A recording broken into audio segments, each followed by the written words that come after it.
It's time for another episode of Barely Cooking with Angela. This week we're back with By Heart by Haley Catalano. It's a cold, snowy day in Chicago and I wanted something, not necessarily soup, but soup adjacent. So I'm going to be making her creamy corn orzo. As usual, I've already done all of my prepping. This week I decided to cut the recipe down from 4 servings to 2 servings. So I have 1 cup of sweet corn here. The recipe calls for fresh corn, but we're not in season. So I'm using canned sweet corn. I have a half a cup of dry orzo. I have 1 shallot and 2 garlic cloves. And not a part of the recipe, but I'm going to use for garnish on top of the dish is a little bit of chive and green onion that I had left over from last week's recipe. I started off by melting butter in the bottom of my stainless steel pan.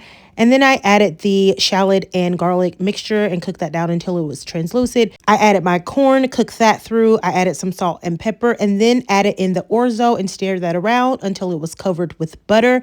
And then I added my first half cup of chicken broth until that cooked through. And then I added another half cup and let that cook through. And then I got nervous because the third half cup, I was like, I may need some more. So I added another half cup.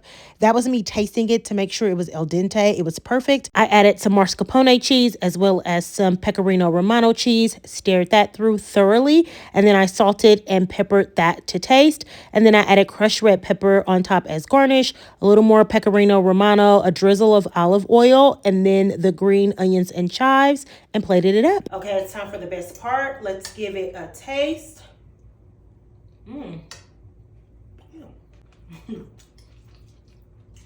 That's good. That's exactly what I needed on this cold, snowy day. I'm not gonna lie, I was a little skeptical, which is why I decided to make it. That was definitely the right call. And moving forward, when I make this again, I'll make the green onions and scallions just a part of my recipe because that oniony bite adds something to it.